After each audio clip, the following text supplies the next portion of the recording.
his gaze going to the several prison guards beside him. Feeling Chen Yi's gaze, the prison guards felt a surge of fear. What are you waiting for? Go on. A few sticks each first. This statement was made. A few prison guards looked at each other and hesitated for a moment before they walked towards the prisoners who had fallen to the ground. Seeing this scene, Chen Yi furrowed his brows and muttered, "It seems that these prison guards should be that deputy warden's men." Sure enough, no matter where you go, as long as there are positions of power, then there are factions. But, sadly, that former deputy warden is dead. The current deputy warden, but Chen Yi, he grinned, revealing a harmless look. Only, this time, his smile was laced with murderous intent. In the meantime, the inmates who walked up to the inmates swung their law enforcement batons and struck the inmates. For a while, the release area was filled with screams, only worse and louder, without sparing any of the troublemakers. Is it finally here? Suddenly, one of the prisoners lying on the ground, rolling around, stopped screaming and mumbled to himself, "Stop it, all of you." Just then, an angry growl sounded from the distance. Afterward, a creepy in uniform with a red face walked towards Chen Yi. Seeing the prison uniform on Chen Yi, the red-faced creepy face darkened and a blood-red ghostly aura instantly erupted from his body. This one, it's Chaos Prison, the other deputy warden of the bottom prison. Ghost King Fifth Order. Red face, put away your little ghostly aura. Chen Yi gave the red-faced creepy an expressionless look. At the same time, the blood-red ghostly aura on his body once again drifted out. Seeing the ghostly aura on Chen Yi's body, the red-faced creep's pace paused for a moment, and that's when it happened. It finally realized that the human in front of it had a deputy warden's badge on his chest. Human? The deputy warden? Is that one dead? Redface walked up to Chen Yi, put away his ghostly aura, and asked in a cold voice. It could sense that the human in front of it had a ghostly aura that was not inferior to it in the slightest. Even, vaguely, it was also a bit denser than its ghostly aura. This also meant that this human was surprisingly higher in rank than it. That one? Dead. It felt there was no point in living, so it gave me the post and killed itself. Ugh, this kind of good weirdness is so rare. Chen Yi shook his head, sadness and reluctance showing in his eyes. It just so happens to be right now. The head of the prison guards jogged over from the distance, just in time to hear Chen Yi's words. It couldn't help but sputter inside. And sending you and killing yourself. That guy ended up in a puddle of blood after you got him. What? Does this warden have a different opinion on what I just said? Seeing the odd expression on the head prison guard's face, Chen Yi grinned and asked amiably. No, how come? The head of the prison guards quickly waved his hands and explained. However, this explanation of its was too perfunctory, causing the red-faced creeps on the side to all look over. Feeling the red face's weird and slightly murderous eyes, the head prison guard's body shivered. Next, it clenched its teeth and looked towards Chen Yi with a determined gaze. Dear Lord Deputy Warden, please let me follow you.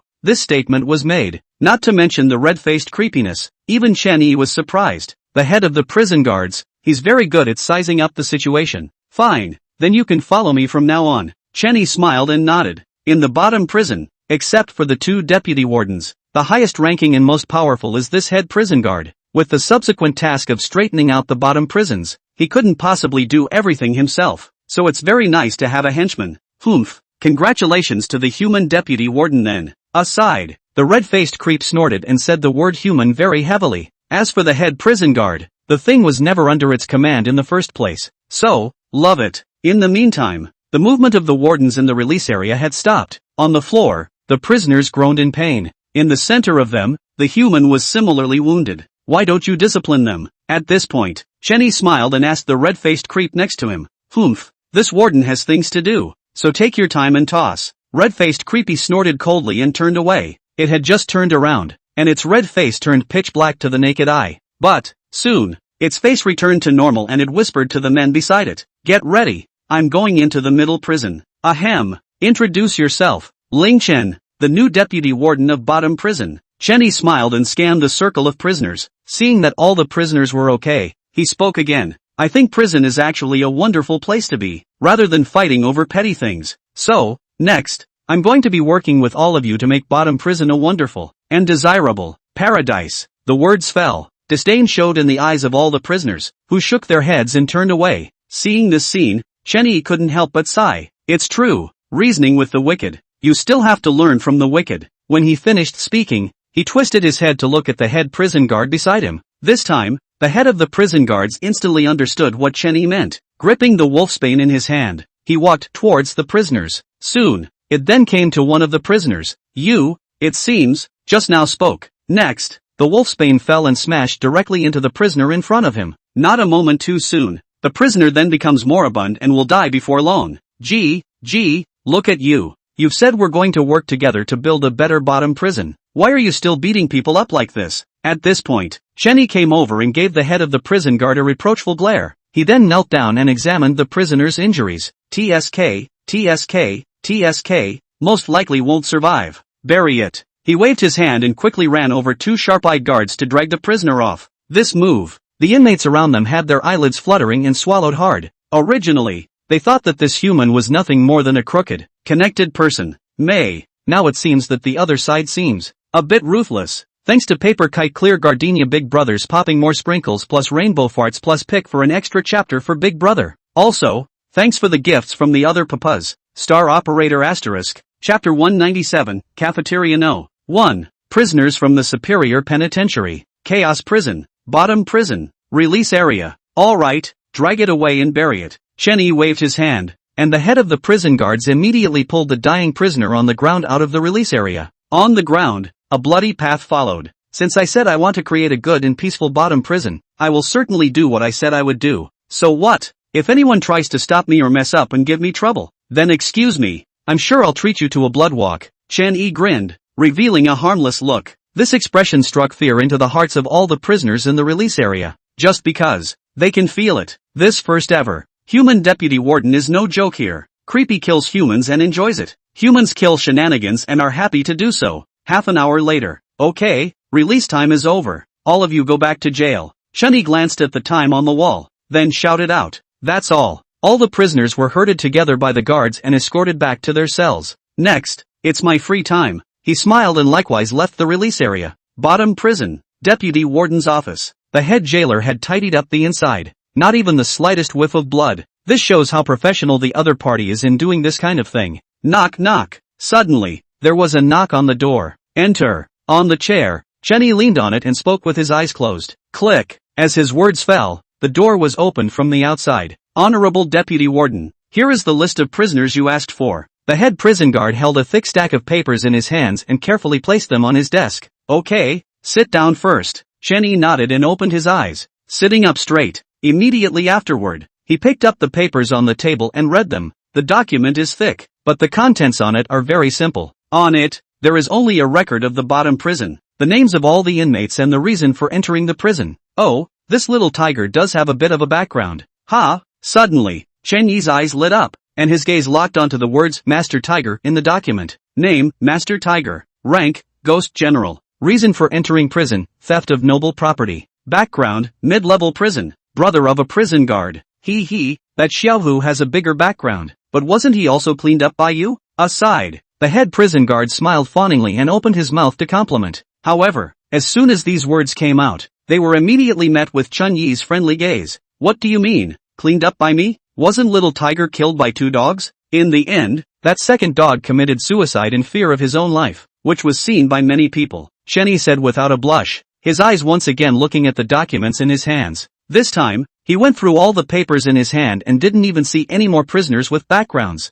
Is there any information on that, Deputy Warden? Get me a copy. Not much longer. He looked up and asked the head prison guard. Hearing Chen Yi's words, the head of the prison guards froze for a moment, then smiled awkwardly. You think too highly of me. I'm just your average prison guard. Where can I get information on the Deputy Warden? Just kidding. If it can get information about the Deputy Warden, why does it still need to be a head prison guard here? Okay, then go about your business. After tossing the document to the head of the prison guards, Chenny waved his hand and let the other party leave. After the head of the prison guards left, Chenny leaned back in his chair, his eyes lifeless. Don't think about it, this red-faced deputy warden has a background either in a mid-level prison or a high-level prison. But, background is most likely in a mid-level prison. It seems that if you want to enter the middle-level prison, you need to talk to this deputy warden more often. 5 p.m. Prison lunchtime. By the time Chenny arrived at the second cafeteria, the prisoners were already lining up for their meals. After glancing at the group, he beckoned for the head prison guard, who was not far away. Bottom prison. How many cafeterias are there? There are 4 cafeterias in all. The head jailer answered very quickly. 4 cafeterias? At those words, Chenny looked a bit surprised. Originally, he thought that the bottom prison would only have 3 cafeterias at the end of the day. I didn't realize that all the prisons on the bottom floor had 4 cafeterias. Seeing the doubts of the human deputy warden in front of him, the head of the prison guards hurriedly explained. Ground floor prisons, 2nd, 3rd, and 4th cafeterias, all inmate cafeterias. Of these, the food in the 2nd and 3rd cafeterias is the worst, and the inmates who come here to eat are basically poor people who can't afford to pay for their meals. The 4th cafeteria, on the other hand, is for those who pay for food, and the meals will be relatively good, with an occasional meat meal. And finally, the 1st cafeteria. It's the most luxurious place in the whole bottom prison, ever. There are only 2 inmates who have access to this place, besides the guards and the 2 deputy wardens. One of them, the dead Master Tiger, and the other, a prisoner named Henry. Hearing the head prison guard's detailed explanation, Chen Yi nodded. Have to say, it's really so important to have a henchman who knows everything, no matter where you are. Henry, as I recall from the paperwork, Henry is a regular prisoner, right? Chen Yi furrowed his brows, somewhat puzzled. He had the ability to forget everything, and he would never remember it wrong. On the file, there is indeed an inmate named Henry, but, that Henry, the background column says, none. Also, the rank is just a ghost marshal. Hearing Chen Yi's question, the head prison guard sighed. Alas, Lord Deputy Warden, you've just arrived. It's normal for you to not know some things. This Henry is a prisoner who came down from a high-level prison. Originally, the other party had the ability to become a deputy warden straight away. Only, the rank was only ghost marshal, so it wasn't treated as such. Words. Chen Yi nodded. That would make sense. It couldn't be easier for an inmate coming down from a high-level prison to tinker with the paperwork. He also remembered that the second dog had said that the high prison was a haven for nobles and their heirs. This Enrue rank was only ghost marshal, so it was bound to be impossible for him to be a noble. So, the other party can only be the heir of a nobleman. Come on, let's go to the 1st cafeteria and meet this Henry. 20 minutes later. Bottom prison. 1st cafeteria. Here, the decorated look is barely noticeable as a cafeteria. More like a hotel with only 1 floor. At this point, inside the 1st cafeteria, many of the guards were talking and laughing together, and the tables were set with delicious meals. At the far end, the red-faced creepy deputy warden, enjoying a table of food alone. However, just so many prison guards and a deputy warden. A creepy one in a prison uniform is just too much of an eyesore. Chapter 198 Enrue's refusal. 2 choices. Bottom prison. 1st cafeteria. When Chen Yi walked into the cafeteria, all the prison guards looked over. They were still very curious about the deputy warden who had appeared out of nowhere. After all, in a prison full of creepy people, there's suddenly a human as an officer. There are really no words to describe that feeling to describe it. It's a good meal. Just then, Chen Yi walked across to Enrue and pulled out a chair to sit down. Seeing Chen Yi's arrival, Enrue merely glanced at him and continued to eat his meal. Make a deal. I want to make this place a wonderful paradise and I need your help. His voice was not loud, but it reached the ears of all the prison guards. Hearing Chen Yi's words, the red-faced creeps not far away couldn't help but freeze for a moment. It didn't expect that this human would actually want to mess with things. But, soon it smiled disdainfully, its gaze going to Henry, who was eating quietly. In the meantime, Enrue shook his head and said without lifting his head, the deputy warden is joking. I'm just an ordinary prisoner. How can I possibly help you? No. On the contrary, I just felt sure you could help me. Chen Yi grinned as if he did not hear the mocking meaning in Enrue's words. Don't be ridiculous, okay? You're a titular deputy warden, looking for an inmate to do your job? If this got out, those who didn't know would think that Chaos Prison was going out of business. At that thought, Henry shook his head again and was about to open his mouth to refuse. However, it had just opened its mouth when it saw a brand new thrill coin appear in its hand, emanating a purely sinister aura. Here's 1,000,000 thrift coins. If that's not enough, just name your price. Chen Yi wore a smile and had a very friendly attitude. Now that the decision has been made to make the bottom prison a wonderful paradise, then he, the deputy warden, must surely take the lead. Therefore, it is not sensible to strike, but to be amiable and kind. But, for just a second, that thought of his was changed by Henry. See only. Henry put down the cutlery in his hands and picked up the brand new thrill coin on the table. Immediately afterward, it put the thrill coin under its nose and took a greedy breath. Ah, pure yin chi, it's just too delicious. But, unfortunately, I can't see it. It smiled disdainfully, its eyes looking towards Chen Yi, and with a slight effort from both hands, it tore the face value of 1,000,000 brand new thrill coins into 2 halves. However, it didn't stop moving, its hand continuing to tear at the thrill coin. That's all. A minute later, a face value of 1,000,000 brand new thriller coins were reduced to confetti. I'm sorry, Honorable Deputy Warden, but your money can't be used yet. Ha ha ha ha ha ha ha ha ha. Henry let out a loud laugh, tossing a handful of shredded paper confetti into the air. Next, shredded paper fell from the sky and landed on Chen Yi's head, crossed the tip of his nose and dropped onto the back of his hand. Inside the cafeteria, all the prison guards and red-faced creeps had teasing grins on their faces. Humans, the ants in their eyes, despite being deputy warden by some unknown means. May. And what's the point? A deputy warden who has the decency to beg a prisoner? TSK, TSK, TSK.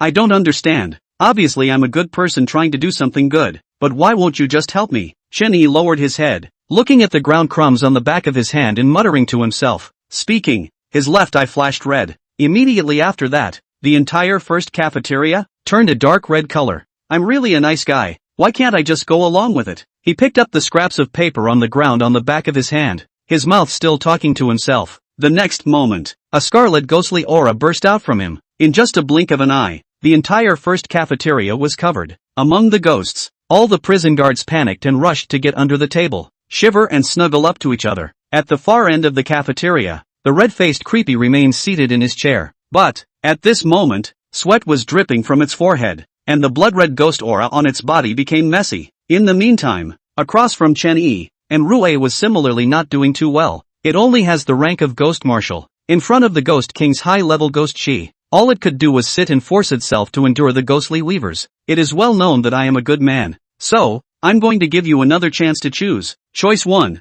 Help me and make the bottom prison a wonderful paradise. Option 2. Don't help me, get crushed to pieces by the ghost gas, and then you go to hell. Chen Yi grinned, then placed the shredded paper confetti to his mouth and blew on it. Next, shredded paper flew out and drifted just above Henry's brow. With the touch of the shredded paper and his brow, Henry's body shuddered. It forced itself to hold back the shock and fear in its heart and began to nod its head frantically. Dear Lord Deputy Warden, I, Henry, will always follow you and help you. With these words, the ghostly aura in the cafeteria instantly dissipated. It was as if it had never existed. Hey, that's right, it would have been better if we hadn't had to get physical. Seeing Enrue nod his head in agreement, Chen Yi walked over to Enrue and patted his shoulder. Go, get some more food, so Henry and I can have a good meal. At this point, Chen Yi pulled out a thrill coin with a face value of 1,000 and handed it to the head prison guard. The still dazed head of the prison guards took the thrill coins and headed toward the cafeteria window. Hey, red face, come on, eat together. Just as the head of the prison guards was buying groceries, Chen Yi greeted the red-faced creepy. Hearing Chen Yi's voice, the red-faced creep hesitated. But, as soon as it thought of the rich and terrifying scarlet ghost Chi, it hurriedly got up and ran to Chen Yi's side. That's right, it's more fun when we all eat together. Chen Yi was smiling and very happy. Have to say, this feeling of being a good person is so good. 15 minutes later, one after another, the head jailer and the cook filled a table with dishes. This table of food was worth a whole 1,000 thriller coins. Originally, the head prison guard wanted to ask Chen Yi how much money he wanted to buy for the food. The thought of this human deputy warden, casually pulling out a brand new thrill coin with a face value of $1 million, probably shouldn't care about that small amount of money. So, it just spends the 1,000 thrill coins straight away, specializing in expensive, good food. Have to say, this idea of the head of the prison guards is deeply pleasing to Chen Yi. I'll ask the students what month you'll start school, and I'll see what happens and give you a wave of updates. Chapter 199, Long Live the Deputy Warden. 2:30 a.m. After dinner, Chen Yi returned to the office alone. On the table, a brand new deputy warden's uniform was neatly folded. With Henry on board, the plan to create a wonderful bottom prison will go a little faster. What surprises me, though, is that red-faced creep is related to the deputy warden of the mid-level prison. Seat. Chen Yi's knuckles tapped on the table, his mind recalling the conversation at the dinner table not too long ago. In the meantime, ground floor prison, cell area, in the corridor. It was pitch black all around, but there was a red point of light that flickered a little from time to time. Henry leaned against the wall with a ghost cigarette in his mouth. After swallowing a mouthful of clouds, it turned its gaze to the quiet cell in front of it. It's not my fault. I was forced to do it. Who made people the Honorable Lord Deputy Warden? As the ashes fell to the ground, Henry got up and headed for the nearest cell. As soon as it got up, 10 figures immediately appeared behind it. All of them emitted a pitch-black ghostly aura and held law enforcement sticks in their hands. Bang, bang, bang. A crisp crash sounded in the dark, quiet hallway. Inside the cell, one of the creepy prisoners opened his eyes in a daze. However, the next moment, several figures stepped forward together, and the enforcement sticks fell in unison. Ah! Help! As a scream rang out, all the inmates in the bottom prison were awakened. But none of them knew what was going on. Come on, don't beat it to death. There's questions to be asked. Inside the first cell, Henry waved his hand and walked over to the bloodied prisoner. In a word, want to die or want to live? This statement was made. The prisoner, lying in a pool of blood, nodded frantically, tears streaming from the corners of his eyes. Families who understand. I slept well and am in deep emotional communication with my daughter of the week. Suddenly, a bunch of yells rushed in, and without saying a word, they beat the hell out of each other. Then, another person pops up and asks if it wants to die or live. Isn't that bull asterisk?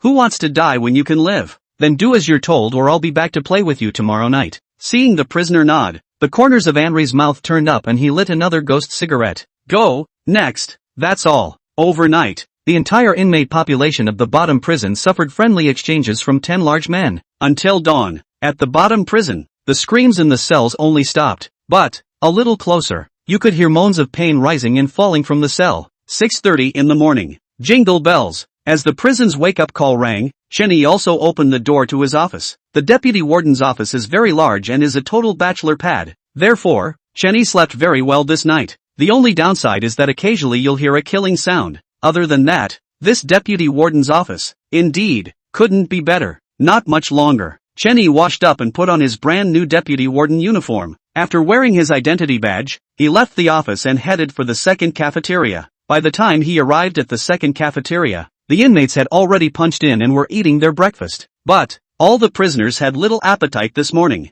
just because the bruises were everywhere on the body, painful and itchy, and the genus could not eat. Not bad, looks like it worked out pretty well last night. Looking at the scene in front of him, Chenny nodded in satisfaction. Snap! Suddenly, Chenny raised his hand and clapped it to attract the inmates' attention in droves. Good morning everyone, I'm sure you all received kind greetings last night. This statement was made. A flash of scorn and fear flashed in the eyes of all the prisoners. It was evident that the 10 strong men last night had cast a shadow over them. I wasn't kidding when I said I wanted to make the bottom prison a wonderful paradise. So, let me introduce you to these guys next. As the words fell, 2 creeps in chef costumes walked in. These 2, the cooks of the first cafeteria, will be responsible for cooking for all the inmates from now on. Of course, meals will still be paid for, but it will be the same as before, and there will be no price increase. Inside the cafeteria, the prisoners looked at each other in disbelief, wondering what Chenny was up to. The reason I do this is that everyone is equal. From now on, all cafeteria meals are the same, and guards and inmates eat the same meals. Quiet, deadly silence. Chenyi's words completely dumbfounded all the prisoners. Just then, red-faced creepy walked in from outside. It scanned the inmates in the cafeteria, then yelled, "What are you waiting for?" Sure, the words fell. The prisoners finally came back to their senses and cheered loudly. Long live the Lord Deputy Warden. I wonder who shouted and all the prisoners followed. Long live the Lord Deputy Warden. Long live the Lord Deputy Warden. Hidden quest rectify chaos prison. Bottom prison, completed. Dear player Ling Chen, congratulations on completing the first stage of the hidden mission and successfully unlocking the next stage of the mission. Hidden quest, stage 2 sanction chaos prison. Deputy Warden of the middle tier prison. And prison guards, inside the cafeteria. The cheers continued to ring in his ears as the words in blood suddenly appeared before his eyes. Is this considered to be rectified? But yeah, it's true that all the creepy prisoners below Ghost King level can't do much. But, this second stage of the mission, it's not easy. Looking at the blood-lettered prompts of the Thriller Game World copy in front of him, Chenyi's heart was somewhat helpless. Sanctions, that means force will be used. He was known to be a good man and never killed indiscriminately. Wait, you're saying the ones in mid-level prisons are creepy? That's alright. Thinking of this, Chen-Yi grinned, revealing a harmless appearance. Aside, when the red-faced creepy saw Chen-Yi's expression, his body couldn't help but shiver. Somehow, this expression could actually make it, a Ghost King, feel afraid. No, it's not supposed to be scared, it's to feel horrified, as if, this human, is what makes the world of thriller games, truly bizarre. 10 o'clock in the morning, bottom prison, Deputy Warden's office. Inside the office, Chenny sat in his chair, his eyes looking up and down at the red-faced creep. You agreed to what was said at the dinner table last night, didn't you? Words. The red-faced creep nodded and didn't deny it. Just admit it. Well, how soon would that be? Hearing Chen Yi's question, the red-faced creep did not hesitate. Tonight, at 2:30 a.m. 2:30 in the morning? Yes. Chapter 200, entering the middle-level prison and keeping you alive. 2:30 in the morning. Bottom prison. Inside a cell. You know what? An elder once told me that if you don't come home at 2:30 a.m., nothing good is going to happen. Glancing at the clock on the wall, Chenny spoke coldly. Aside, red-faced Creepy closed his eyes as if he hadn't heard. At this point, it just wants to hurry up and send this plague away. Nice guy. A human being who not only became the deputy warden of a bottom-floor prison, and, surprisingly, he changed the entire landscape of the bottom prison by himself. This kind of human, it really couldn't afford to mess with, so it could only hide. Click. Suddenly, inside the cell, a dull scuffling sound rang out. Next, the wall in the center of the cell cracked open a crack and smoke rolled out. Immediately after, the walls moved to either side, and an iron door that reeked of terror was revealed. Looking at the scene before him, Chenny couldn't help but freeze, just because he sensed a familiarity in the iron door in front of him. However, the aura was very weak and seemed to be non-existent again. It's coming. At that moment, the red face opened his eyes strangely and looked serious. Snap, snap. As soon as the red-faced Creepy's words left his mouth, a footstep sounded from behind the iron door. Ghost King. Hearing the footsteps, Chenny murmured softly. He could detect that a Ghost King level Creepy was coming towards them. And this Ghost King level is bizarre, and his rank definitely exceeds the 5th stage of Ghost King. Not much longer. The footsteps stopped, and behind the iron door, a dark figure appeared.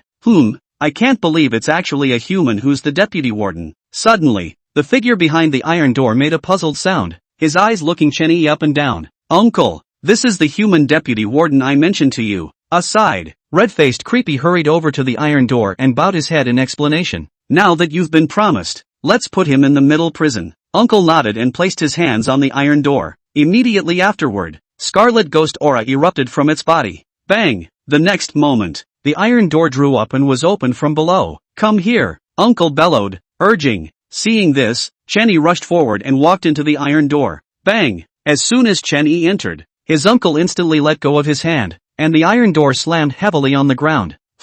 When you enter a mid-level prison, you're no longer a deputy warden. You can only be a prison guard. After glancing at Chenny, his uncle let out a cold snort and said seriously. It then turned its head and glared at the red-faced creep. Be honest and do your job as a deputy warden, and run to the middle prison less often when you have nothing to do. As the words fell, the walls on either side made a sound and slowly closed. Seeing the iron door disappear into thin air and the walls become tightly closed again, the red-faced creep finally breathed a sigh of relief. And not coming home at 2:30 a.m. Is bound to be bad? It's none of my business. The plague was sent away anyway. In the meantime, mid-level prison, inside a cell. It wasn't until now that Chenny finally got a good look at the red-faced Creepy this uncle. It wore a uniform with the same red face. Only, this uncle has a mushroom haircut. A warden will take you to change in a few minutes, then just follow it to the dormitory to sleep. After throwing down a sentence, Uncle opened the cell door and walked out. Soon, a prison guard came in from outside with a law enforcement stick in his hand. Smiling, looking at the prison guard who walked in, Chenny looked surprised. I didn't realize that the guards in the middle-tier prisons all had the rank of Ghost King. But, when he got a good look at the prison guard's clothes, his mind was clear. The guard was wearing clothes that made it obvious that he was the head guard of a mid-level prison. In that case, it makes sense. Oh, the deputy warden of the lower-level prison. How are you? No, I should call you. Now, a prison guard at a mid-level prison. The head of the prison guards walked up to Chenny with a fake smile on his face. No, just call me Ling Chen. Chenny smiled and waved his hand, seemingly not hearing any other meaning in the other party's words. By the way, forgot you're a human with your own name. But, in my eyes, you are nothing more than a mole. Since you've come to the middle-level prison, you should accept the rules here first. Don't worry, the Lord Deputy Warden has said to keep you alive. As the words fell, a blood-red ghostly aura emanated from the head prison guard's body. Next, it violently swung its law enforcement stick and ruthlessly smashed it towards Chenny's head. However, just as the enforcement stick was about to touch the tip of the hair, it wouldn't go down. In just a moment, the head prison guard sensed that something was wrong. Unfortunately, it was too late. The same words for you. Don't worry, I'll keep you alive. Chenny grinned, revealing a harmless look. Immediately afterward, his left eye flashed with a flash of red light, and a faint scarlet ghostly aura wafted from his body. It was something he deliberately controlled. After all, he'd only just arrived at the middle prison and had to keep a low profile. In the meantime, a bloody hand cupped the head of the prison guard. In the next second, the bloody hand exerted slight force and directly pinched the head of the prison guard until his eyes rolled over. TCH, it's a bit underwhelming. Chenny staggered and shook his head as the scarlet ghostly aura around him dispersed. He then took the law enforcement baton in the hands of the head prison guard and looked at it. Rubbish. Let's see me get you a good word. The words fell. He threw the law enforcement stick with his hand and immediately took out the spirit detaining stick. The moment the spirit detaining stick appeared, the head of the prison guard's body trembled violently. Don't worry, it doesn't hurt. It's just a little uncomfortable. Bear with me, it will soon pass. Chenny grinned as he swung his spirit detaining stick towards the head prison guard. Due to the presence of a ghost emperor level ghost spirit in the spirit detaining stick, therefore, this seemingly ordinary stick carried a ghost emperor level ghost chi.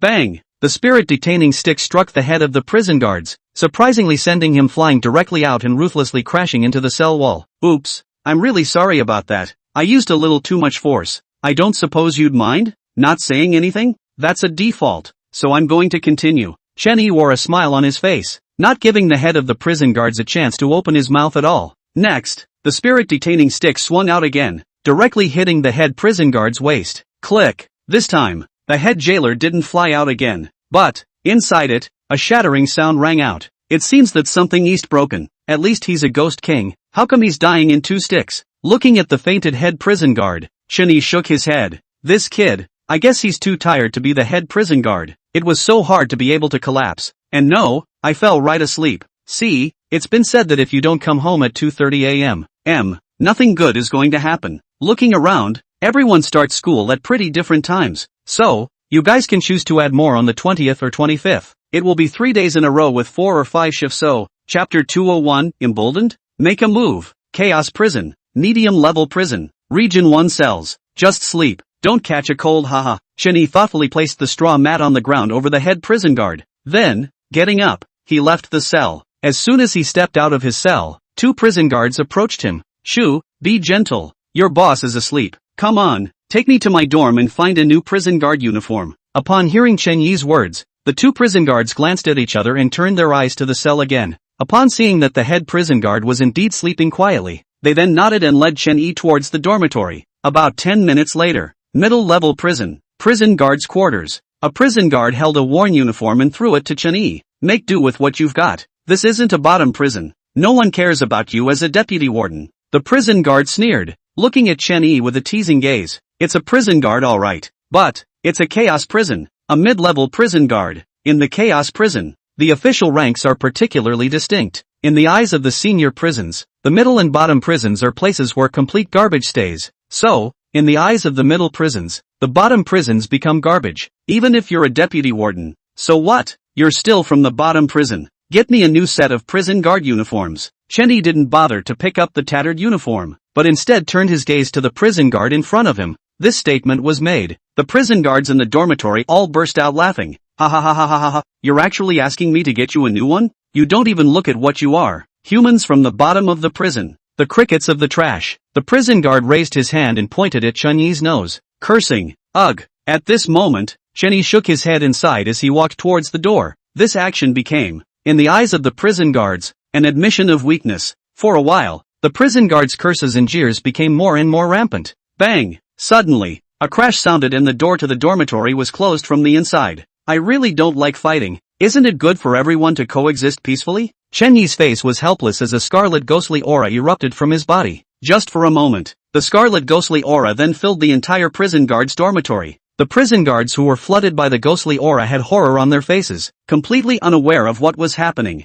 All I want is a new dress. Why are you guys trying to be dead? The words fell. The 4 prison guards in the dormitory instantly lost their breath. If you don't make a mistake, you won't die. Don't you understand such a simple truth? Chen Yi sighed once again as the ghostly aura around him dispersed. Blackie, dinner's ready. Hi harm hi, I'm ING here. Next, Little Black's mouth emerged, and the endless devouring power devoured the 4 bizarre corpses in one gulp. In the meantime, middle-level prison, office of the deputy warden. Strange, why is the senior prison so quiet lately? Is it hard to believe that one is back? The bed. The red-faced bald man closed his eyes and mumbled to himself. It's good to be back, and the nobles in the high prison will have some peace. It breathed a sigh of relief and a pang of gratitude. Actually, the nobles in the high-level prisons choose a group of inmates and guards from the middle-level prisons to go up and play with every 10 days. Sure, so far, not a single prisoner or guard has made it back alive. In the worst case, one of the deputy governors of a mid-level prison was shouted up. And the deputy warden is the red-faced bald guy's predecessor in the position of deputy warden. Early the next morning, Chen Yi woke up early and washed up while putting on his brand new prison guard uniform.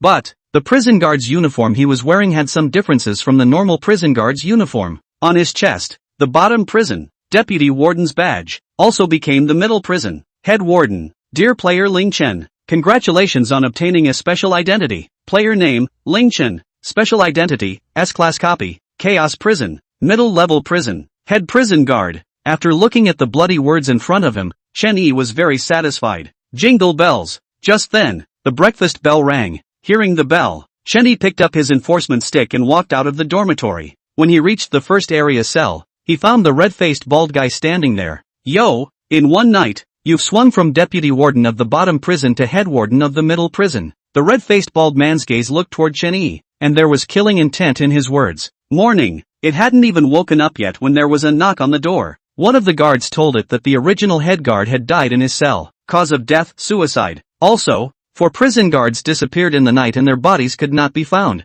The moment it heard this news, Chen Yi's figure appeared in its mind. Lord Deputy Warden, you must speak with evidence. Chen Yi shrugged and spread his 2 hands. As long as he doesn't admit it, then nothing is his business. However, this is an S-rank copy. The middle prison of the Chaos Prison. The Deputy Warden, that's the boss around here. What need is there for evidence if such a being wants to kill someone? Boom! Steep! A violent rumbling sound rang out. In the next instant, the corridor of the first area cell was filled with scarlet ghostly aura. The red-faced bald man's face was ice cold, and the fury on his body was close to condensing into substance. It took one step at a time towards Chen Yi while mobilizing the ghostly chi around it. But, soon, it realized that there wasn't even a hint of fear on the human's face. On the contrary, his face was filled with composure, completely ignoring the terrifying ghostly aura around him. Pretend? The red-faced bald guy murmured a sentence and continued to walk towards Chen Yi. However, when it arrived in front of Chen Yi, it found that the other party remained unmoved. Even the expression didn't change in any way. Give face, put away the ghostly aura and we'll all still be good friends. Chen Yi grinned, revealing a harmless look. The hidden quest says, sanction the deputy warden of the middle-level prison as well as the prison guards, not kill all the deputy warden of the middle-level prison as well as the prison guards. So, with the mentality that it was better to do more than less, he was indeed too lazy to do anything. Sure, if the other party was determined to seek death, it would not be his fault. Hearing Chen Yi's words, the red-faced bald man frowned. It pondered what this human had to offer that it dared to talk to it like that. Thinking about it, it couldn't even think of which of the above was related to humans. On the contrary, the nobles within the high prison hated humans. At the thought of this, the red-faced bald man's worries dissipated. The next moment, the surrounding ghost chi quickly compressed and all of it surged towards Chen Yi. Chapter 202 Bad Break. Becoming a deputy prisoner again. Looks like, ate me ah. Chen Yi grinned, without the slightest bit of panic on his face. The words fell. On his right hand, Blackie's mouth emerged once again. Only, this time Blackie's mouth was so small that it couldn't even be seen without looking closely. The next moment, an appalling devouring power burst out, directly swallowing the surrounding ghost chi into it. Noticing the rapid flow of ghost chi, the red-faced bald man frowned. No, gotta do it myself. It didn't dare to be careless, and a law enforcement stick appeared in its hand. A blood-red ghostly aura emanated from the enforcement stick. It was clearly a Ghost King-grade ghost weapon. To know, the deputy warden of the bottom prison, but he doesn't have a ghost weapon. It can be seen that there are many reasons why mid-level prisons do not look down on bottom-level prisons. A ghost weapon? Excuse me. Seeing the red-faced bald man pull out a ghost weapon, Chen Yi decisively took out a ghost weapon as well. See only. On his left hand, a folding fan slowly unfolded. Evil. Chen Yi let out a low chant, and the folding fan in his hand instantly turned pitch black. Next, the black color on the folding fan transformed into a wisp of black liquid, directly locking onto the red-faced bald man's brow. Snap! The liquid touched his brow with a crisp sound. As the voice fell, the red-faced bald man's movements came to an abrupt halt. Ding! Evil judgment is successful. Curse effect is in effect. Hearing the system's beep ring out, the corners of Chen Yi's mouth rose slightly. In the meantime, in the middle prison, the ghostly chi within the first area had all been devoured by Xiao Hei. However, all of this happened in just a minute. The surrounding prison guards all looked at Chen Yi and the red-faced bald guy with confused faces. Just because, in their eyes, just a minute ago, the surroundings were suddenly filled with ghostly aura. It hadn't been long before the ghostly aura had all but disappeared again. I don't know what this curse effect does either. Looking at the red-faced bald man in front of him, Chen Yi began to look forward to it. This was the first time he had used good and evil break. so he didn't know the exact effect. The words just fell from his lips. The red-faced bald guy flopped down on both knees. Its eyes were horrified, its face grim, its teeth bared. At this very moment, a black mist emanated from its body, and the stench was unbearable. Bang! Suddenly, the door to the cell on the left collapsed with a loud thud, slamming right into it. Click! Immediately after that, another sound rang out, and all of the red-faced bald man's teeth unexpectedly fell out. The surrounding prison guards saw this scene and rushed over. Just before he ran out of 2 steps, he felt his legs go weak and he fell flat on his face. This fall scared the surrounding prison guards, all of whom did not dare to act rashly. Now even the little cutie could all tell that this red-faced bald deputy warden was very unlucky. Da-da-da-da. Just then, countless low collision sounds rang out from all around. A few moments passed. Countless black bugs crawled out from the corners of the cell, all rushing towards the red-faced bald man. Just for a moment, the bugs then overwhelmed the red-faced bald guy. From the beginning to the end, the red-faced bald man didn't make a single sound. It was as if the mouth was sealed with something. In the meantime, middle-level prison, Region 2, cafeteria entrance. Oh, that guy let a human clean up? A uniformed, bearded man with greasy, reflective hair eerily stroked his chin. Yes, Lord Deputy Warden. I saw it with my own eyes. Even the iron door of the cell collapsed down on that one. Next to it, a prison guard bent over, his face respectful and colorful. Hearing the prison guard's words, the deputy warden looked stunned. The middle-level prison, the iron door to the cell, surprisingly collapsed. Is it really possible for a human to do that? It wasn't as if the iron doors of the cells hadn't collapsed within the chaos prison, and the whole thing collapsed 3 times. But those 3 times, it was the one himself who caused the iron door of the cell to collapse. Thinking about this, the deputy warden couldn't help but be curious about the humans the wardens were talking about. Nope, can't be curious. Curiosity is not a good thing. It shook its head and stopped thinking about Chun-Yi. Informed that all wardens in the second region are not to interfere in the affairs of the first region. If found, broken in pieces. Middle-level prison, Region I. The bugs had disappeared from the cell corridor. The ground. The red-faced bald man similarly disappeared, leaving behind only a puddle of black blood. On the blood, a foul-smelling mist of black gas wafted. This good and evil break is really a bit scary. It's a pity that there's only a 30% probability, and triggering it once in a while is considered burning incense. As he spoke, Chun-Yi put away the good and evil break in his hand. He then bent down and picked up a piece from the ground. Mid-level prison, Deputy Warden's ID badge, TSK, TSK, TSK, in less than 10 hours. Once again a Deputy Warden. Dear player Ling Chen, congratulations on obtaining a special identity. Player name, Ling Chen. Special status, Chaos Prison. Medium-level prison, Deputy Warden, Region 1. Region 1? Seeing the contents of the bloody words in front of him, Chun-Yi could not help but stare. If there is a first area, then there must be a second area. According to 2 dogs, this mid-level prison is also home to 2 deputy governors. Then the other deputy warden must be in the second area. With that, he smiled and had no intention of going to the second region for the time being. After all, the prison guards in Region 1, but they're not done sanctioning yet. Forget it, let's eat first. Hungry all. The sky is the limit and eating is the biggest. Chun-Yi grinned and let the guards direct the prisoners to the cafeteria. The former deputy warden was screwed, so naturally a bunch of guards wouldn't dare do anything.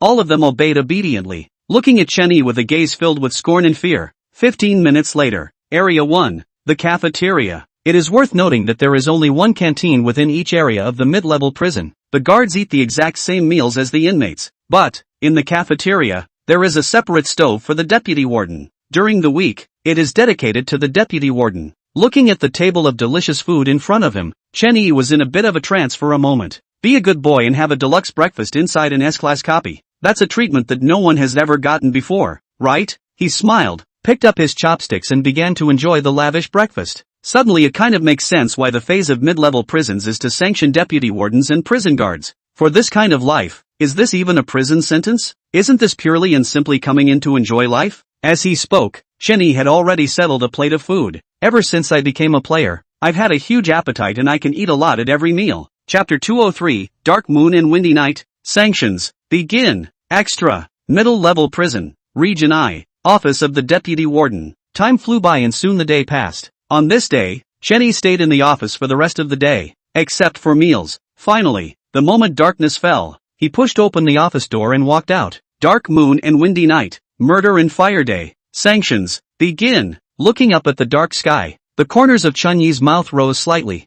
Next, his figure steeply disappeared into thin air. Middle-level prison. Region I. Prison guards' quarters. Within the mid-level prison, there are 5 dormitories, each housing 4 guards. At this very moment, except for the wardens on duty, the rest of the wardens were inside the dormitory. Knock knock. Suddenly, a knock sounded on the door. The 3 guards in the dormitory instantly and simultaneously looked up at the door. Soon, after the 3 guards exchanged some eye contact, a short guard got up helplessly and went forward to open the door. Click. With the turn of the doorknob, the door to the dormitory room was opened. Pust. However, the door to the room had just opened when a huge axe fell from the sky. It directly split the short prison guard in half. In a flash, black blood jetted out and landed on the walls, the floor, and the bodies of the other 2 prison guards. The one on the left can be killed. Keep the one on the right. Suddenly, an icy voice rang out as Chun-Yi walked in through the door. As his words fell, the princess-skirted bruiser walked toward the prison guard on his left with a giant axe in hand. At this point, before that prison guard could react, he was chopped in half with an axe in his bed. In the meantime, Chun-Yi walked over to the bedside of the one remaining prison guard and sat down. In his hand, he held a list of names. The list details the names, ranks, and backgrounds of all the guards in the mid-level prison. Region 1. But, it's just secondary. Most importantly, all prison guards are followed by a special labeling of the bad things they have done over the years. For example, the first short prison guard to die once put 10 prisoners in a cell and made them kill each other. In the end, the jousting produced a winner. However, it didn't end there. The short warden was very happy to award the eventual winner. That's death by 1,000 cuts and broken bodies. Alright, clean up your dormitory and get some early rest. You have to work tomorrow. Chun-Yi revealed a kind smile and reached out to pat the shoulder of the prison guard beside him. He then got up and left the dormitory with the princess-skirted bruiser. Looking at Chun-Yi's departing back, he also looked at the dormitory that was in a mess. The prison guard's body became trembling, and a messy black ghostly aura drifted out from his body. After a while, it lifted the covers, which were already damp inside. Bang, bang, bang. Who's that? Up in the middle of the night.